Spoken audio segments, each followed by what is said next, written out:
Okay students, এর আগের পার্টে আমরা জল নিয়ে আলোচনা করেছিলাম, ওয়াটার, এবং আমরা শেষ করেছিলাম স্থায়ী ক্ষরতা দূরীকরণ। ক্লিয়ার?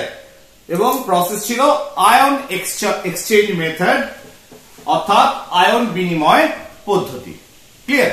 বেশ, এইবার ওটা করার পর আমি আমাদের নিজেদের স্কুলের যে স্টুডেন্ট তাদের জন্য একটা জিনিস মাথায় এলো, এবং যে আয়ন এক্সচেঞ্জের যে রিঅ্যাকশন, সেই রিঅ্যাকশনের ক্ষেত্রে যেটা করা হয়েছিল, তোমাদের যে পাঠ্যপুস্তক, মানে আমি একটা পার্টিকুলার বইয়ের কথা বলছি, ইউটিউবে যারা এই ভিডিওটা দেখবে, সেটা হচ্ছে আমার নিজে যে স্কুলে চাকরি করি সেই স্কুলে যে বইটা পড়ানো হয়, সেই বইয়ের ক্ষেত্রে দেখেছি যে রিঅ্যাকশনের মেকানিজম ইজ সেম, কিন্তু রেজিনটার যে সংকেত সেটা লেখার ক্ষেত্রে একটু আলাদা।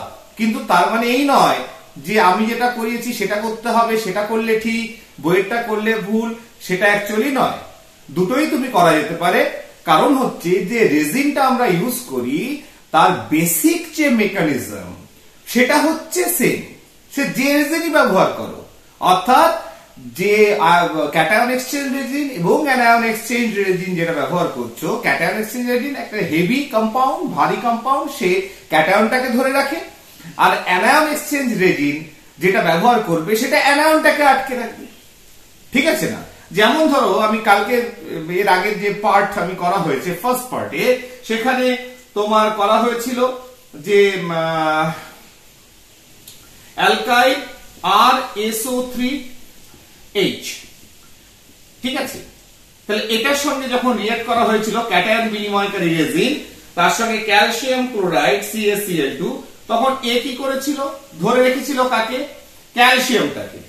অর্থাৎ RSO3 whole twice Ca, RSO3 whole twice Ca। তাহলে এটা যেটা করেছিলাম যে রেজিনটা, বইয়ে যদি এরকম থাকে যে এই পার্টটাকে লিখলো না, এই টোটালটাকে রেজিন করে দিল RH, অর্থাৎ মেইনলি হচ্ছে তো এই হাইড্রোজেন যেটা ক্যালসিয়ামের দ্বারা প্রতিস্থাপিত হয়েছে, অর্থাৎ ক্যালসিয়ামটাকে রেজিনটা আটকেছে। অর্থাৎ এখান থেকে যখন রিঅ্যাকশন হবে, যদি সবকিছু সেম থাকে, তাহলে আমি কি লিখবো? R2Ca। তার মানে রেজিনটা দুটো আছে, রেজিনের পার্টটা যেটা ক্যালসিয়ামকে ধরে রেখেছে। তার মানে এটা ঠিক, এটা ভুল, বা এটা ঠিক, এটা ভুল, এরকম কোনো ভাববার জায়গা নেই। ঠিক আছে? যেমন অ্যানায়ন বিনিময়কারী রেজিনের ক্ষেত্রে আমি যে অ্যানায়ন বিনিময়কারী রেজিনটা লিখেছিলাম সেটা হচ্ছে কি? সেটা ছিল ট্রাই অ্যালকাইল, তিনটে অ্যালকাইল গ্রুপ ছিল, ট্রাই অ্যালকাইল অ্যামোনিয়াম হাইড্রোক্সাইড। তাহলে OH মাইনাস যে পার্টটা, সেটা ইম্পর্টেন্ট, যেটা অ্যানায়নকে বিনিময় করবে, এই ক্লোরাইড আয়নটাকে বিনিময় করবে সেকেন্ড রিঅ্যাকশনে, যেটা পার্ট 1 এ বলেছি। সেখানে যদি তুমি ট্রাই অ্যালকাইল না করে তুমি যদি অ্যালকাইল অ্যামোনিয়াম হাইড্রোক্সাইড দাও, ওকে ফাইন, কোনো অসুবিধা নেই, দেখবে একই টাইপের বিক্রিয়া। ফলে ওটা লেখো, আর আমি যেটা বিক্রিয়া ক্লাসে নিয়েছি আর কি ভিডিওতে, বোথ আর সেম। মেইন জিনিসটা হচ্ছে যে যেটা সুইটেবল, এরকম একটা বাল্কি গ্রুপ যেটা ধরে রাখবে, কাকে ধরবে? ক্যাটায়নকে ধরবে, আর অ্যানায়ন বিনিময়কারী রেজিন অ্যানায়নকে ধরে রাখবে, দ্যাট ইজ ইম্পর্টেন্ট। এবার যেটা সুইটেবল, যত দিন যাচ্ছে বিভিন্ন ধরনের রেজিন ব্যবহার করা হচ্ছে, রেজিন একটাই অনবদ্য এটাই ব্যবহার করি, দ্যাট ইজ নট ট্রু। ঠিক আছে না? বিভিন্ন সময় বিভিন্ন ধরনের রেজিন ব্যবহার, হয়তো অন্য একটা বইয়ে দেখা যাচ্ছে অন্য ধরনের রেজিন ব্যবহার, ক্যাটায়ন এক্সচেঞ্জ রেজিন অন্য একটা কিছু এক্সাম্পল দেওয়া আছে, কিন্তু বেসিক মেকানিজম সেম, এটা মাথায় ঢুকিয়ে রেখে দাও। ঠিক? ফাইন, ওই দিক থেকে আমরা তাহলে বেরিয়ে আসি। এটুকু একটু বলার ছিল, আমার মনে হলো এটা বলে দিই, যদি স্টুডেন্টরা কোনোভাবে কনফিউজ হয়ে যায় সেক্ষেত্রে। এর পরের পার্টটা কি করব দেখি, চলে এসো। বেশ, জলের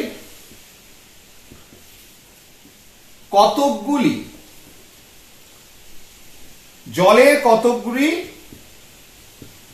ব্যতিক্রমী ধর্ম।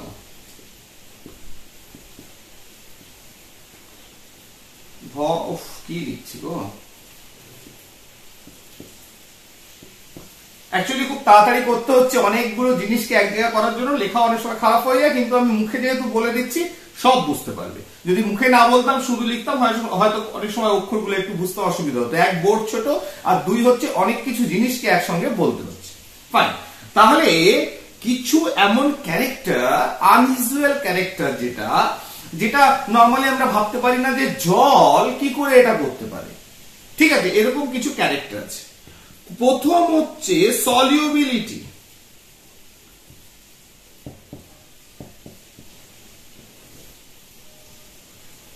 দ্রাব্যতা, দ্রবীভূত করার ক্ষমতা। ঠিক, এটা অদ্ভুত একটা ক্যারেক্টার জলের। ঠিক, এই যে ওয়াটার, যদি মাঝখানে লিখি ওয়াটার H2O, এটা একটা উত্তম দ্রাবক। ঠিক, এবং বিভিন্ন ধরনের যৌগকে দ্রবীভূত করার ক্ষমতা সবচেয়ে বেশি যার আছে, that is water. That is water, যার জন্য জল দ্রাবককে সার্বজনীন দ্রাবক বলা হয়। ক্লিয়ার? সার্বজনীন দ্রাবক। ক্লিয়ার? তাহলে এরা কি এমন ক্যারেক্টার রয়েছে জলের, যেহেতু জল লিকুইড, তাহলে এ একটা দ্রাবক হিসেবে কাজ করে। শুধু তাই নয়, একে বলা হয় সার্বজনীন দ্রাবক, মানে সবার জন্য যেন মনে হচ্ছে। দেখো, এক হচ্ছে জল বিয়োজিত হয়ে H+ আর OH- দিতে পারে। ফাইন, এবং প্রত্যেকটা দ্রাবকের একটা টার্ম আছে যাকে বলে ডাই ইলেকট্রিক কনস্ট্যান্ট। সেই ধ্রুবকটার মান জলের ক্ষেত্রে বেশ বেশি। এবার যেহেতু ডাইইলেকট্রিক কনস্ট্যান্টের মান বেশি, এ কি করে, আয়নীয় যৌগ, এই যৌগের কনসেপ্টটা তোমাদের আমি বলেছিলাম যে আমি কেমিক্যাল বন্ডিং অলরেডি আপলোড করে দিয়েছি, সেটা একটু দেখে নিতে ক্লাসটা। কারণ বন্ডিং এটাই তো আমাদের সব। কেমিস্ট্রি যদি রসায়ন পড়তে যায় কেউ, তাহলে তার ক্ষেত্রে বন্ডিং ইজ এভরিথিং। বন্ডিং ছাড়া রসায়ন হয় না। তাহলে এই যে আয়নীয় যৌগ, অর্থাৎ অজৈব যে তোমার বিভিন্ন লবণগুলো রয়েছে, ক্লিয়ার, তারপরে যেগুলোর ক্ষেত্রে আমি দেখতে পারি এই ধরনের তড়িৎযোজী বা আয়নীয় যৌগ, সেই ধরনের আয়নীয় যৌগকে ভেঙে আলাদা করে দিতে পারে আয়নে এবং দ্রবীভূত করতে পারে এই জল, যেহেতু এর ডাইইলেকট্রিক কনস্ট্যান্ট অনেক বেশি। তার মানে যে দ্রাবকের ডাইইলেকট্রিক কনস্ট্যান্ট অনেক বেশি, একটু খালি মাথায় ঢুকিয়ে নাও, কি বৃত্তান্ত না বৃত্তান্ত তো যাবো না, যে দ্রাবকের ডাইইলেকট্রিক কনস্ট্যান্ট বেশি, সে কি করতে পারে, আয়নীয় যৌগকে থেকে তার আয়নগুলোকে সেপারেট করতে পারে এবং তাদের দ্রবীভূত করে নিতে পারে। তার মানে সমস্ত আয়নীয় যৌগ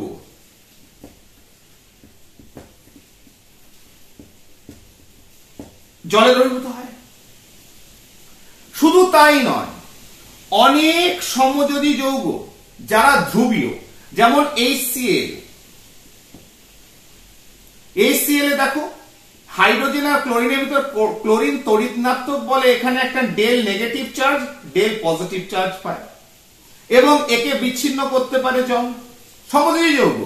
তাহলে অনেক সমযোজী যৌগ, সমযোজী কারা, ধ্রুবীয় যৌগ, এখানে দ্রবীভূত হয়ে যায়। তাহলে যারা আয়নীয় যৌগ তারা জলে দ্রবীভূত হচ্ছে।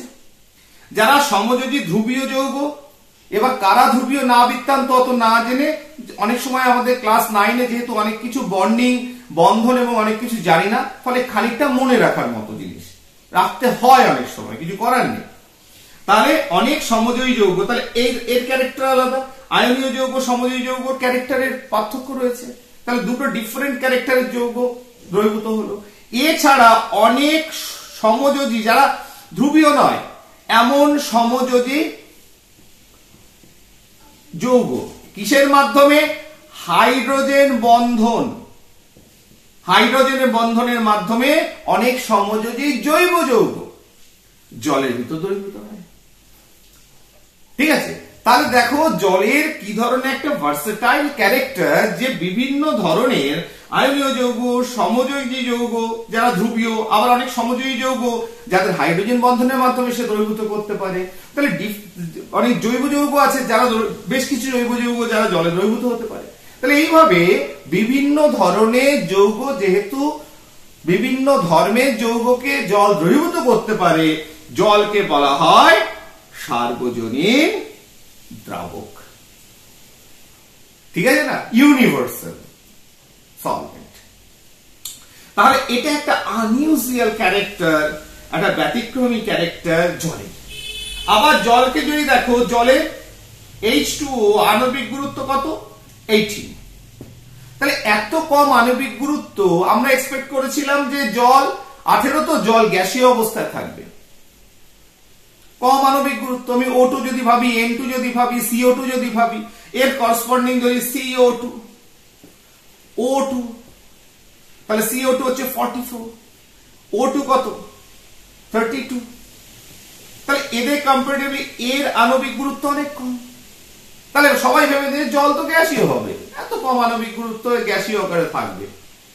ঠিক আছে না, এদের ভিতর অত কি আকর্ষণ বল হবে? তা নয়। জলের ভিতর কি হয়, এক ধরনের আকর্ষণ বল তৈরি করে অক্সিজেন এবং হাইড্রোজেন। এই আকর্ষণ বলটা একটু তীব্র এবং এটাকে বলা হয় এক ধরনের বন্ধন, যাকে বলা হয় হাইড্রোজেন বন্ধন। তাহলে হাইড্রোজেন বন্ধন তৈরি করতে পারে, যার জন্য এর পারমাণবিক গুরুত্ব কম হওয়া সত্ত্বেও এরা কোন স্টেটে থাকে? লিকুইড স্টেটে থাকে, তরল অবস্থায় থাকে। এটা একটা ব্যতিক্রমী ক্যারেক্টার। আরেকটা কি ভাবি, আরেকটা ভাবি যে 4 ডিগ্রি সেলসিয়াস উষ্ণতায়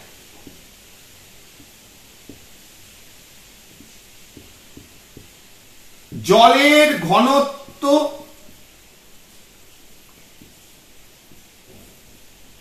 সর্বাধিক।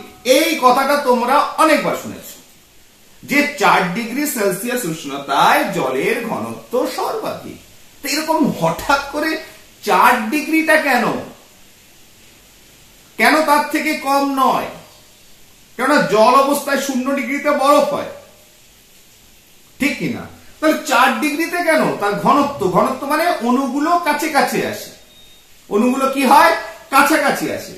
দেখো, যখন আমি টেম্পারেচার কমাই, ধরো H2O 20 degree Celsius, 20 degree Celsius একটা ডিস্টেন্সে আছে। যখনই টেম্পারেচার কমিয়ে 10 ডিগ্রি সেলসিয়াস হলে, তাহলে এটা এক্সপেক্টেড যে জলের অণুগুলো টেম্পারেচার কমালে আরো কাছাকাছি চলে আসবে। ঠিক কি করবে? কাছাকাছি চলে আসবে। যখন দেখা যাচ্ছে 5 ডিগ্রি সেলসিয়াস, জলের অণুগুলো কাছাকাছি চলে এলো। যখন, তাহলে এটা ধরো 20 degree Celsius, 10 degree Celsius, 5 degree Celsius আরো কাছাকাছি চলে এলো, ঘনত্ব আরো বেড়ে গেল। নিয়ে 4 ডিগ্রি সেলসিয়াস,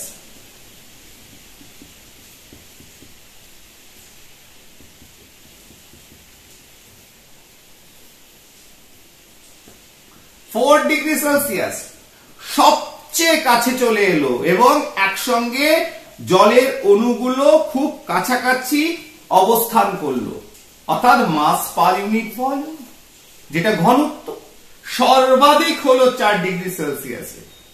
প্রশ্ন হচ্ছে 3 ডিগ্রি, 2 ডিগ্রি, 1 ডিগ্রি এটাই কেন নয়? কেন নয়? জল কেন 4 ডিগ্রিতেই সব থেকে কাছে কাছে অবস্থান করছে? তার কারণ এর পরে যখন টেম্পারেচার কমাতে থাকবে, জলের অণুগুলো, ধরো দিস ইজ ওয়াটার, অণুগুলো কাছাকাছি আসার জন্য অক্সিজেন আর হাইড্রোজেন, তাহলে আরেকটা জলের অণু যদি এখানে কল্পনা করি, তাহলে এগুলো খুব কাছে চলে এলে 4 ডিগ্রির পরে আফটার 4 ডিগ্রি সেলসিয়াস যদি আরো কমায় 3 বা 2, 1 আর 0 তে তো বরফ, তখন কি হয়? এরা নিজেদের ভিতর এই একটা অণু আরেকটা জলের অণুর ভেতর হাইড্রোজেন, একটার হাইড্রোজেন আরেকটার অক্সিজেনের ভেতর হাইড্রোজেন বন্ধন তৈরি করতে আরম্ভ করে। তার মানে কি, অন্যভাবে এবার সাজতে আরম্ভ করলো। কাছাকাছি ছিল, কিন্তু যখন খুব কাছে চলে এলো একটা সময় পর আফটার 4 ডিগ্রি সেলসিয়াস এরা নিজেদের ভেতর বিন্যস্ত হতে আরম্ভ করলো, অর্থাৎ একটা অন্য ধরনের আকর্ষণ বল হাইড্রোজেন বন্ধন তৈরি করতে আরম্ভ করলো। এবং কিভাবে সাজলো, একটা জলের অণুর সঙ্গে এইভাবে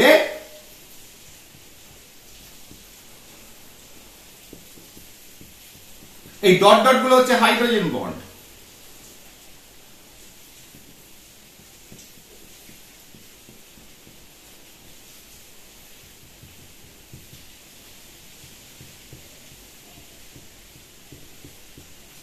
ক্লিয়ার? সরি,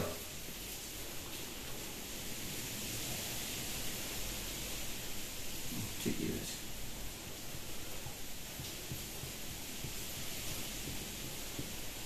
ঠিক আছে, তাহলে দেখো এইভাবে সাজতে আরম্ভ করলো এবং একটা চতুস্থলকীয় বা টেট্রাহেড্রাল স্ট্রাকচার তৈরি করতে আরম্ভ করলো। এরকম আস্তে আস্তে করছে, 4 ডিগ্রির নিচে নামছে, তত নিজেদের ভিতর কাছাকাছি আসার জন্য একটা অণুর সঙ্গে আরেকটা অণুর ভিতর ডট ডট এই হাইড্রোজেন বন্ধনগুলো তৈরি হতে আরম্ভ করেছে। এবং এই হাইড্রোজেন বন্ধনগুলো তৈরি হওয়ার জন্য এরা একে অপরের কাছ থেকে এমন ভাবে সরতে আরম্ভ করেছে যে একটা চতুস্থলকীয় অর্থাৎ চারদিকে 4টে কোণায়, যার বর্ন অ্যাঙ্গেল হচ্ছে 109 ডিগ্রি 28 মিনিট, এইভাবে সাজতে আরম্ভ করেছে, অর্থাৎ ফাঁকা হতে আরম্ভ করেছে এইভাবে সেজে যাওয়ার জন্য। এবং একটা সময় পর যখন 0 ডিগ্রি সেলসিয়াসে আসলে তখন এই স্ট্রাকচার কমপ্লিট হয়ে গেল এবং এটা তৈরি হলো বরফ, যার ঘনত্ব জলের থেকে কম, বরফ জলে ভাসে। তাহলে প্রসেস অফ প্রোডাকশন অফ এ আইস, তার মানে এদের অণুর ভেতর যে গঠনের পরিবর্তন সেটা আফটার 4 ডিগ্রি সেলসিয়াস শুরু হয়ে গেল। ঠিক, তার মানে তার ঘনত্ব আবার কমলো। তাহলে সর্বাধিক কোথায় উঠলো? at 4 degree Celsius the density of water is maximum. Clear? বেশ, ওই দিকটা এবার সারি, আরো অনেক কিছু আলোচনা আছে। নেক্সট আরেকটা বলি, হয়ে গেল। আর জলের তো আলোচনা নেই, পানি। এবার জলের পরিশোধন ও পানীয় জল।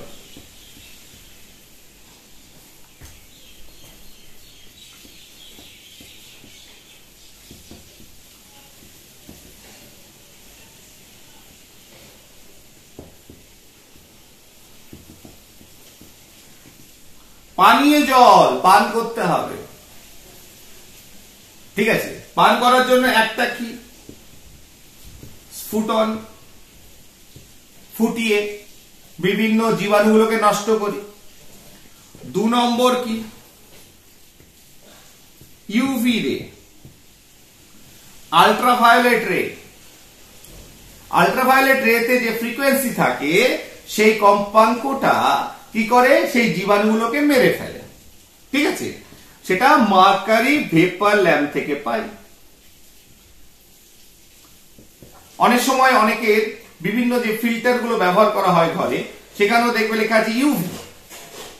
ঠিক আছে, ওখানে ল্যাম্প থাকে, তার ভেতর থেকে জলটা পাস করানো হয়, ওই ল্যাম্পের যে রেটা বেরোয় ইউভি রে, সেই ইউভি রে জীবাণুগুলোকে মেরে দেয়। ঠিক, নেক্সট আরেকটা পদ্ধতি রয়েছে আমরা যেটা করে থাকি, 3 নম্বর ক্লোরিনেশন। ক্লোরিন দিয়ে মেইন উদ্দেশ্যটা কি, ক্লোরিনেশনের মাধ্যমে জলকে জীবাণু মুক্ত করি এবং পরিশোধন করি, পানীয় জলে রূপান্তরিত করি। Chlorination means chlorine. তাহলে এমন সাবস্টেন্স, এমন পদার্থ দিয়ে থাকি যারা ক্লোরিন দিতে পারে। তার কারণ এই যে ক্লোরিন Cl2, ঠিক আছে, প্লাস H2O কি করে, এই Cl প্লাস জায়মান অক্সিজেন কাজটা করে। এই জায়মান অক্সিজেন কি করে, জায়মান অক্সিজেন এই যে জীবাণু আছে প্লাস অক্সিজেন এর জারণ ঘটিয়ে দেয়। তাহলে মেইন জিনিসটা হচ্ছে যে ক্লোরিন নিজে জারক, প্লাস জলের সঙ্গে যখন হচ্ছে তখন জায়মান অক্সিজেন উৎপন্ন হচ্ছে, সেই জায়মান অক্সিজেন জীবাণুগুলোকে অক্সিডাইজ করে ওদের নষ্ট করে দেয়। ঠিক এইবার এই যে সোর্স অফ ক্লোরিনকে পাওয়ার জন্য আমরা এক ব্লিচিং পাউডার,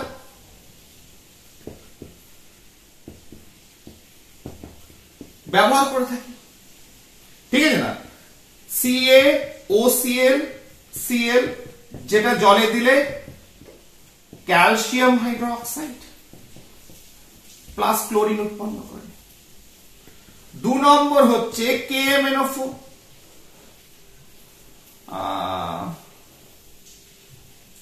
ঠিক আছে, KMnO4 ইউজ করা যাবে কিন্তু সেটা অন্য জন্য, ফাইন, ছেড়ে দাও। NaOCl যেটার নাম এখন শুনছো সোডিয়াম হাইপোক্লোরাইড,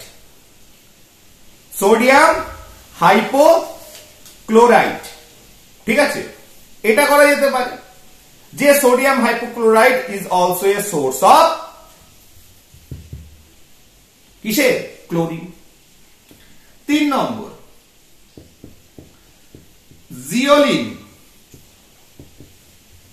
জিওলিন এক ধরনের সলিউশন, 2-1 ফোঁটা দিয়ে দিলে this is also a source of chlorine. ঠিক, সেখানে হয়তো কিছু রাসায়নিক থাকে যেটা ক্লোরিনের সোর্স। 4 number halogen tablets. Halogen means chlorine, এখানে ক্লোরিন পাওয়ার জন্য ক্লোরিনকে হ্যালোজেনও বলে। তাহলে এইভাবে ক্লোরিনেশনের মাধ্যমে জারণ করে আমি জীবাণুকে নষ্ট করতে পারি। ক্লিয়ার? এইভাবে করতে পারি।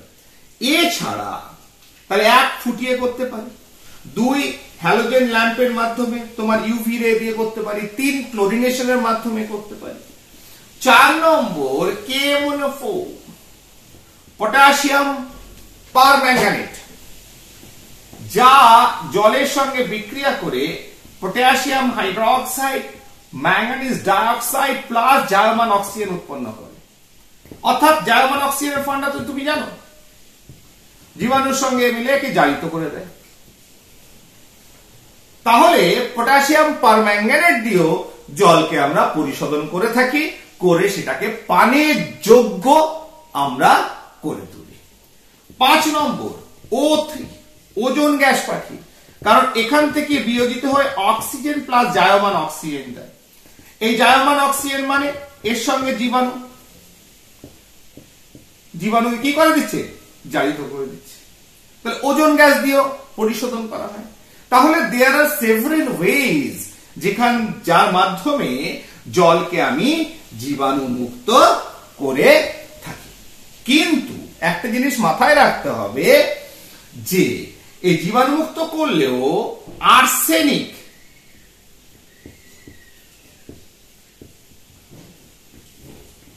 F-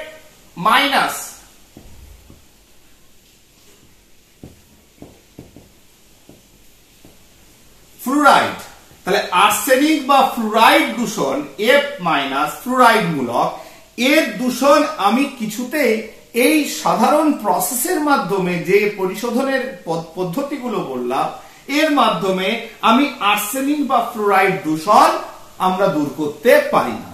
অথচ এই দুটো দূষণ আজকে আমাদের মাথা ব্যথার কারণ হয়ে দাঁড়িয়েছে।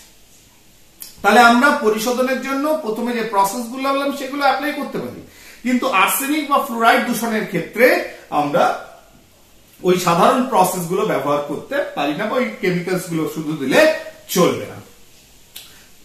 এবার একটা টার্ম এলো দূষণ। দূষণটা কি? আর বিশেষ করে আমরা জল নিয়ে পড়ছি, তাহলে আমরা আগে পড়ে নিই জল দূষণ।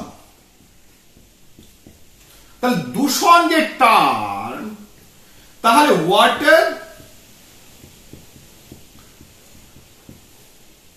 পলিউশন, POLLUTION, ওয়াটার পলিউশন, জল দূষণ কি? দূষণ মানে হচ্ছে অবাঞ্ছিত বস্তু যখন প্রবেশ করে। কোনো একটা সিস্টেম, কোনো একটা তন্ত্রে সেই সিস্টেমের ভিতর যা যা রয়েছে যেটা আমাদের ক্ষতি করে না, তার বাইরে যদি কোনো অবাঞ্ছিত জিনিস চলে আসে, দ্যাট ইজ পলিউশন। জল, একটা পুকুরের জল, যা যা জিনিস পুকুরের জলে থাকা উচিত সেটা না থেকে যদি অবাঞ্ছিত কিছু চলে আসে, সেটাই হচ্ছে পলিউশন, ঠিক না? একটা পুকুরের জল বা ধরো তোমার একটা পাতকুয়ো রয়েছে, যেখানকার জল তুমি পান করা হয়, সেখানে কেউ হয়তো কোনো নোংরা মিশিয়ে দিল, তাহলে নোংরাগুলো পড়ে যাওয়ার জন্য সেটা অবাঞ্ছিত বস্তু, দ্যাট ইজ পলিউশন। সেখানে ওয়াটারটা পলিউটেড হয়ে গেল। তুমি একটা পুকুরের জলে চান করো, সেই পুকুরের জলে গবাদি পশুকে চান করানো হয়, থালা বাসন মাজা হয়, তোমার বিভিন্ন জমির যে সার এবং রাসায়নিক দ্রব্য সেখানে প্রবেশ করে, জলটা দূষিত হয়ে গেলে তুমি চান করতে পারছো না, থালা বাসন ধুচ্ছ, সেই যে জল খানিকটা লেগে থাকে সেখান থেকে পেট খারাপ হচ্ছে, তুমি সরাসরি পান করছো না, চান করতে গেলে গা চুল করছে, দ্যাট ইজ জল দূষণ। জলের বিভিন্ন কলকারখানায় এফ্লুয়েন্ট গুলো পড়ছে, বর্জ্য পদার্থ গুলো পড়ছে, জলকে দূষিত করছে, গঙ্গা দূষিত হচ্ছে, যমুনা দূষিত হচ্ছে, যেটা মাথা ব্যথার কারণ হয়ে গেছে ওয়াটার পলিউশন। তুমি আজকে সব জায়গায় দেখতে, তাহলে জল দূষণ আজকে নতুন করে বলা কিছু নয়, জল দূষণ কি, ঠিক আছে না? এইবার একটা ইন্টারেস্টিং পার্ট পড়বো, এক হচ্ছে যেটা সিলেবাসের ভেতরে রয়েছে, ডিটারজেন্ট কিভাবে জলদূষণ ঘটায়। তাহলে ডিটারজেন্ট জলদূষণ ঘটায়, এক হচ্ছে এটা পানের অযোগ্য, পান করা যায় না, ডিটারজেন্ট জল কোনদিন পান করা যায়? যায় না, এটা 1 নম্বর। 2 নম্বর দেখো, ডিটারজেন্ট কি বলেছিলাম কালকে বলেছিলাম যে অ্যালকাইল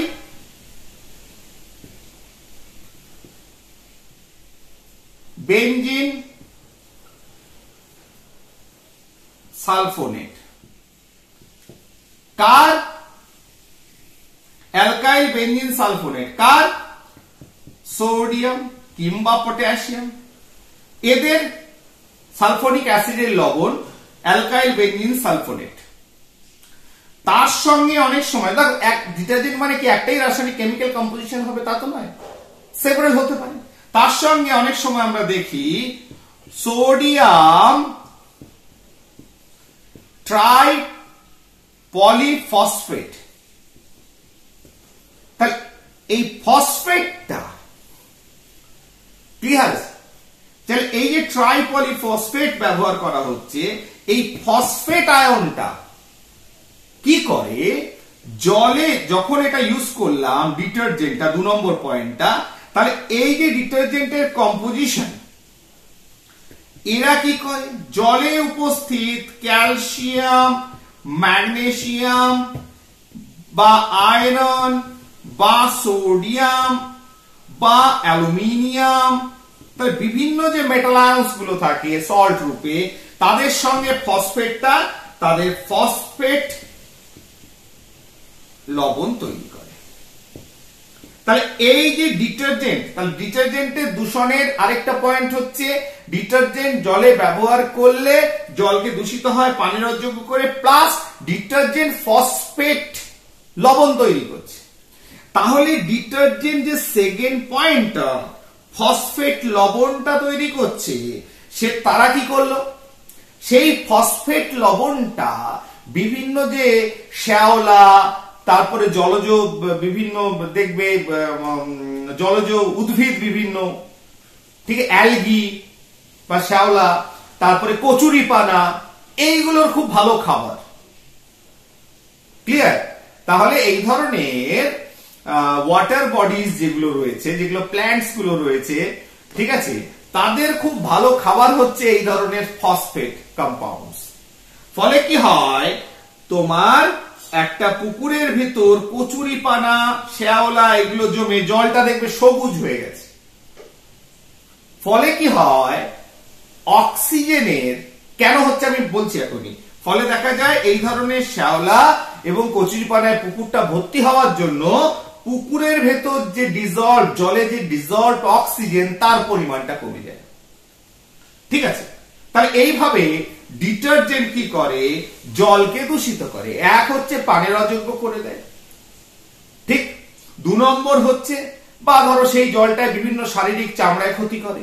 3 নম্বর হচ্ছে তোমার প্রচুর পরিমাণে অ্যালগি, বিভিন্ন ধরনের প্ল্যান্টস, ঠিক আছে, জলজ উদ্ভিদ, সেগুলো প্রচুর পরিমাণে বেড়ে যায় এবং জলটার রং পরিবর্তন হয়ে সবুজ হয় এবং জলটাকে ঢেকে ফেলে। ফলে জলে যে অক্সিজেনের পরিমাণ সেটা কমে যায়। ফলে জলজ প্রাণীরা তাদের নিডেড যে অক্সিজেন, যতটা অক্সিজেন তাদের দরকার সেই পরিমাণ অক্সিজেন তারা পায় না। ক্লিয়ার? এইবার এটা হলো ডিটারজেন্ট ওয়াটার পলিউশন। 3 নম্বর হচ্ছে রাসায়নিক সার। তাহলে রাসায়নিক সার যে ব্যবহার করা হয় তার ভেতরেও নাইট্রেট, ফসফেট থাকে।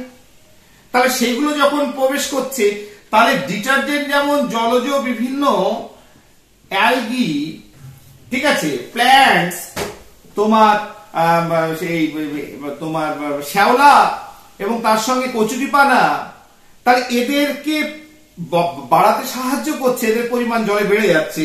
তাহলে রাসায়নিক সারও এদের বাড়াতে সাহায্য করছে, প্লাস শরীরের ক্ষতি করছে, পানির অযোগ্য করছে রাসায়নিক সার।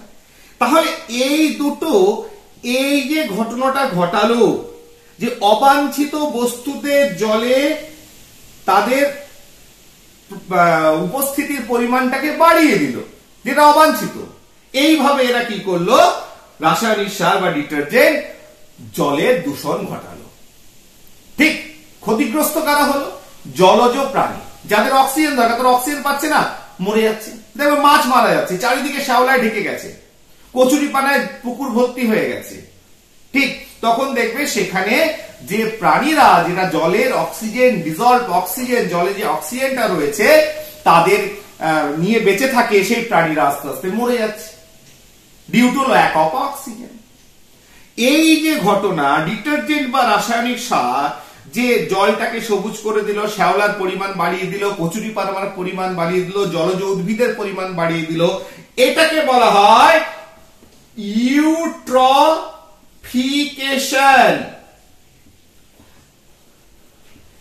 ইউট্রফিকেশন, ঠিক আছে না? তাহলে এটাও এক ধরনের দূষণ, জলদূষণ। এটার নাম হচ্ছে ইউট্রফিকেশন। ঠিক। তাহলে এবার ইউট্রফিকেশন হলে জলের অক্সিজেনের লেভেল কেন কমে? ওয়াই?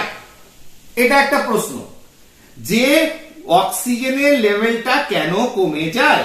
ইউট্রফিকেশন অর্থাৎ জল সবুজ হয়ে গেছে, কচুরিপানায় ভর্তি হয়ে গেছে, অবাঞ্ছিত সব জলজ উদ্ভিদ সব জন্মে গেছে, জলের প্রাণীরা অক্সিজেন পাচ্ছে না, ডিজলভড অক্সিজেন। তাহলে এই ঘটনাটাকে বলে ইউট্রফিকেশন।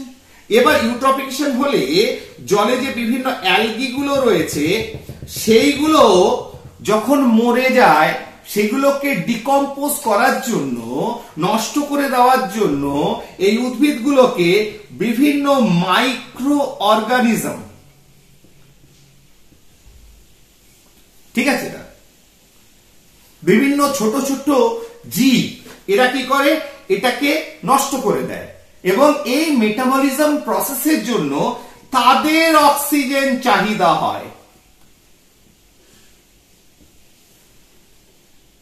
তার মানে the অক্সিজেনের চাহিদাটা কেন? তাহলে oxygen is needed for the micro organism, for the metabolism of organic matter. তার মানে এখানে যে জলজ উদ্ভিদ, অ্যালগি এগুলো আছে, এগুলো যখন মরে যাচ্ছে তাদের নষ্ট করার জন্য, ডিকম্পোজ করার জন্য সেই জৈব পদার্থটাকে বিভিন্ন মাইক্রো অর্গানিজমের অক্সিজেন দরকার হয়। তার মানে তারা কি করে, জল থেকে অক্সিজেনটা নিয়ে নেয়। তাহলে জলের যে ডিজলভ অক্সিজেন, যারা জলজ প্রাণী তারা পেল না, ছোট ছোট মাইক্রো অর্গানিজম গুলো সেই অক্সিজেনটাকে নিয়ে সেটাকে নষ্ট করে দিল। এই ঘটনাটাকে বলা হয় বায়োলজিক্যাল অক্সিজেন ডিমান্ড, বিওডি। তাহলে বায়োলজিক্যাল অক্সিজেন ডিমান্ড কি? ডিমান্ডটা কাদের? সেই মাইক্রোবসদের, জলজ প্রাণীর নয়। এইটা মাথায় একটু ঢুকিয়ে নেবে প্লিজ, কারণ যেহেতু বিওডি টার্মটা আমি বইয়ে দেখেছি। তার মানে বায়োলজিক্যাল অক্সিজেন ডিমান্ড, এটার নাম কি? biological oxygen DEMAND। তাহলে বায়োলজিক্যাল অক্সিজেন ডিমান্ড, এখানে বায়োলজিক্যাল কারা? মাইক্রোবস, মাইক্রো অর্গানিজম, যারা ইউট্রফিকেশনের জন্য যে জলজ অ্যালগি, বিভিন্ন প্ল্যান্টস গুলো, কচুরিপানা গুলো তোমরা দেখতে পাও জলটা নীল হয়ে গেছে, কচুরিপানায় ঢেকে গেছে, তাদের নষ্ট করতে, ঠিক আছে, তারা যখন মারা যায় তাদের নষ্ট করতে বিভিন্ন জীবাণুগুলো, মাইক্রো অর্গানিজমস গুলো তার ভেতরে থাকে, যেগুলো কি করে তোমার সেইগুলোকে মেটাবলাইজ করে, তাদের খাবারটাকে, তার অক্সিজেনটাকে নিয়ে নেয়। সেই অক্সিজেনের ডিমান্ডটা by micro organisms is called BOD, biological oxygen demand, demand of the micro organisms for the metabolism of organic matter. ফলে তারা যদি অক্সিজেন টেনে নেয়, তাহলে প্রাণীরা, জলজ প্রাণীরা অক্সিজেন কোথায় পাবে? অক্সিজেনের ঘাটতি দেখা যায়। তার মানে তাহলে আমরা একটা জিনিস জানলাম, polluted water means BOD higher. তাহলে মাইক্রো অর্গানিজমস গুলো তারা বেশি ডিমান্ড করছে অক্সিজেন, তার মানে পলিউটেড ওয়াটার বিওডি হায়ার। তার মানে জল যদি পলিউটেড না হয়, মাইক্রো অর্গানিজমস তারা ডিমান্ড কম করবে, তার মানে বিওডি কম, তার মানে জলজ প্রাণীরা ভালোভাবে অক্সিজেন পাবে। আর বিওডি যখন বেড়ে যাবে, তখন জলজ প্রাণীরা, যারা জলে বসবাসকারী প্রাণী, তারা অক্সিজেনটা কম পাবে, ফলে তারা মারাও যেতে পারে, তাদের ঠিকমতো গ্রোথ হবে না, অনেক কষ্টের ভিতর থাকবে এবং আলটিমেটলি তারা মরে যাবে। ক্লিয়ার? তার মানে পরিশুদ্ধ ওয়াটার ট্রিটমেন্ট প্ল্যানে দেখে নিতে হয় যে বিওডির পরিমাণটা বেশি আছে না কম আছে, বেশি থাকলে সেটাকে কমানোর ব্যবস্থা করতে হয়। ফাইন। তাহলে এটা আমরা অনেকটাই জল দূষণ, যেহেতু একটা কনসার্নিং ইস্যু নাও এ ডেজ, তাই আমরা একটু বেশি আলোচনা করলাম। এরপরে চলে আসি দূষণ, আর্সেনিক দূষণ। দুটো দূষণ নিয়ে আলোচনা করব। আর্সেনিক, তাহলে আর্সেনিক যে মৌলটা রয়েছে, ঠিক আছে, তাহলে আর্সেনিক মৌলটা তোমার যখন বিভিন্ন জায়গায়, সেটা হতে পারে বিভিন্ন ইন্ডাস্ট্রিতে, হতে পারে বিভিন্ন তোমার মাটির নিচেও একটা লেয়ারের পর আর্সেনিকের একটা জায়গা রয়েছে যেখানে আর্সেনিক বিভিন্ন যৌগ রূপে থাকতে পারে। আর কি হতে পারে? আর বিভিন্ন যে আগাছা, ঠিক আছে, হার্বস আর হার্বিসাইড, তাহলে এক হতে পারে জলের নিচে, মাটির নিচে তোমার আর্সেনিক পকেট থাকে। 2 নম্বর বিভিন্ন হার্বিসাইড, তার মানে আগাছা,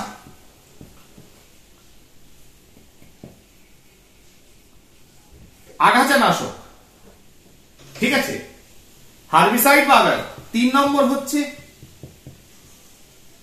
ইন্ডাস্ট্রিয়াল এফ্লুয়েন্ট, ইন্ডাস্ট্রিয়াল এফ্লুয়েন্ট অর্থাৎ ইন্ডাস্ট্রি যে বর্জ্য পদার্থ সেখান থেকে। তাহলে এইগুলো, তাহলে একটা হচ্ছে মাটির নিচে আর্সেনিকের একটা পকেট থাকে যেখানে আর্সেনিকের বিভিন্ন যৌগ পাওয়া যায়। হার্বিসাইডের ভিতর আর্সেনিকের বিভিন্ন যৌগ থাকতে পারে যেখানে আর্সেনিক রয়েছে। ইন্ডাস্ট্রিয়াল বিভিন্ন এফ্লুয়েন্ট, বর্জ্য পদার্থ, যেখানে আর্সেনিক থাকতে পারে। তাহলে আর্সেনিক নরমালি কি ফর্মে আমাদের দূষণ ঘটায়, কি অবস্থায় থাকে? অ্যাকচুয়ালি আর্সেনাইট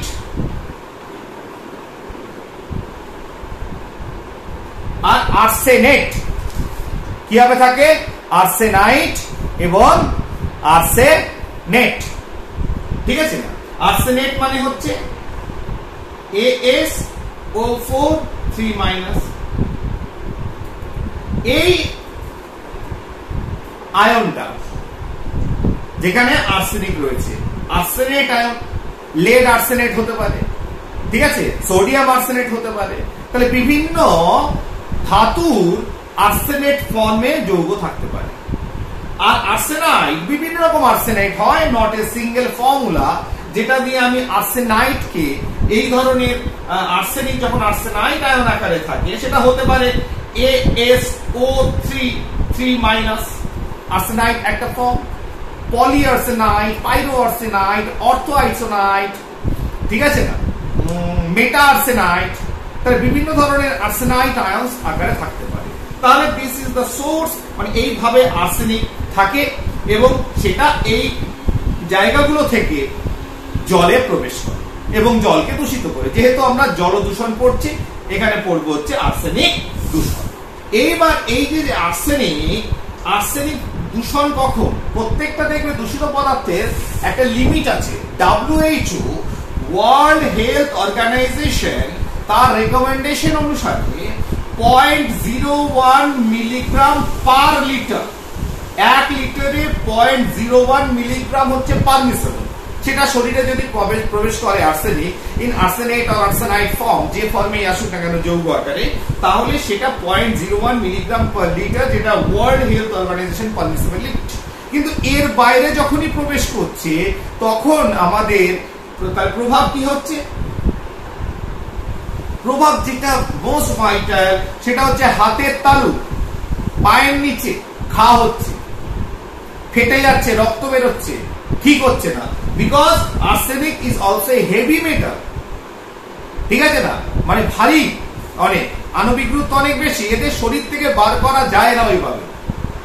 কন্টিনিউয়াস মেডিকেল ট্রিটমেন্টের ভিতর থেকে থেকে থেকে থেকে বহুদিন ধরে এটা চলে এবং এইভাবে হাত পায়ের চামড়া পুরো শক্ত হওয়া, ফেটে যাওয়া, ঘা হওয়া, ইভেন ক্যান্সার পর্যন্ত হতে পারে সেই ঘায়ে থেকে, যেটাকে বলা হয় ব্ল্যাক ফুট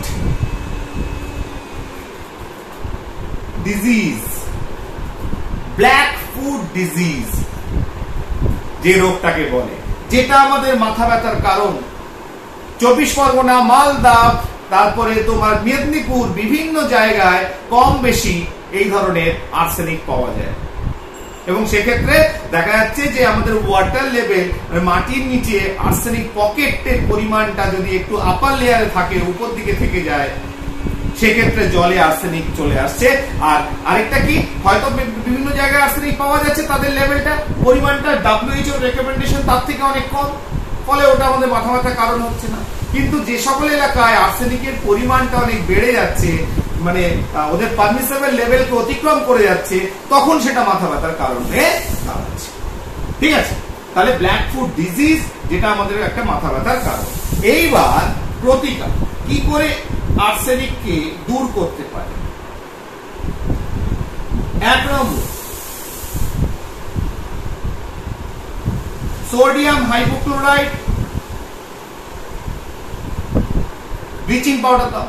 সোডিয়াম হাইপোক্লোরাইড এবং ব্লিচিং পাউডার দিলে একটা প্রেসিপিটেশন পড়বে, অধক্ষেপ পড়বে। তারপরে ফোর্টকিরি দাও, আরো খানিকটা অধক্ষেপ পড়বে।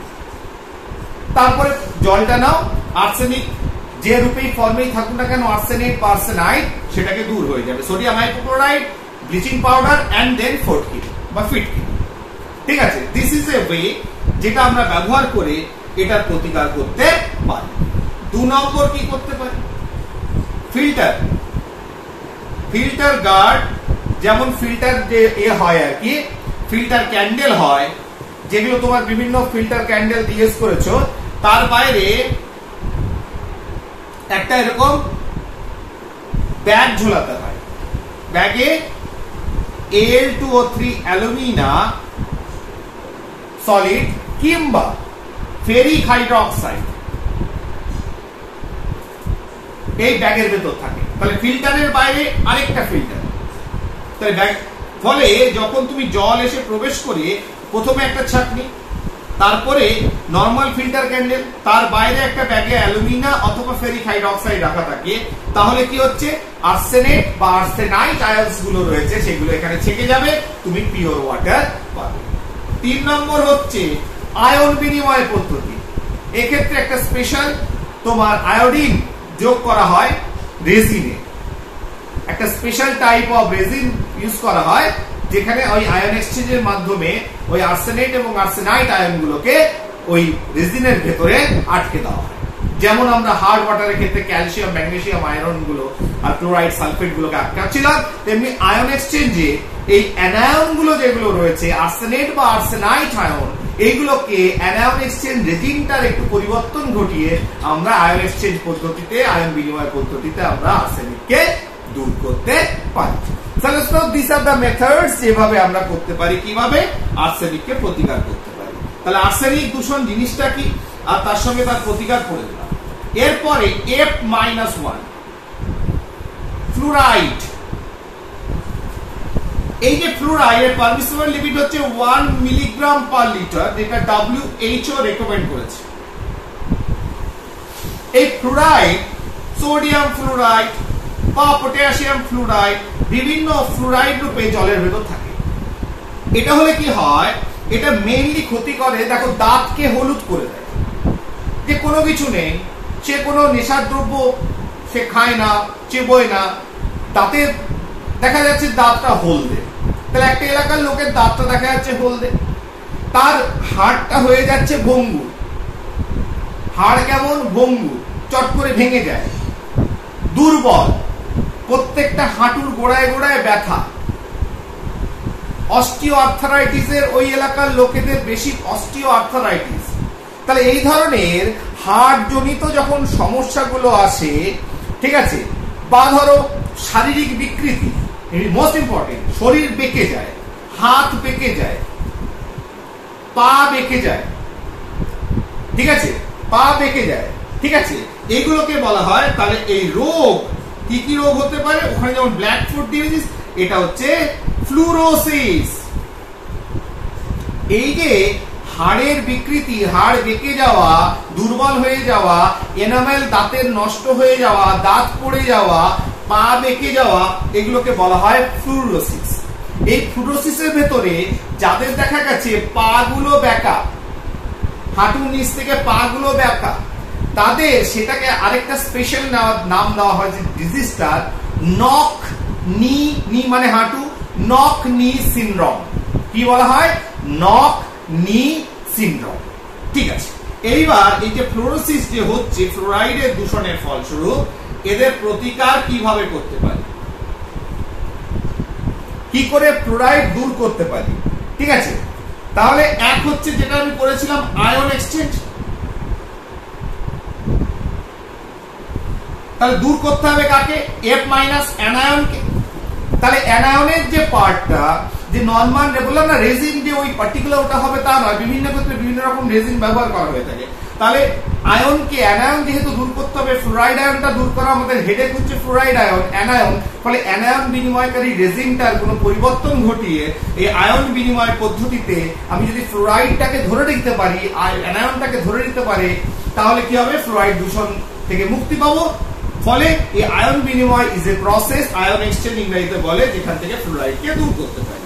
সেকেন্ড একটা স্টেপ হচ্ছে জল, ফ্লোরাইড যুক্ত জল।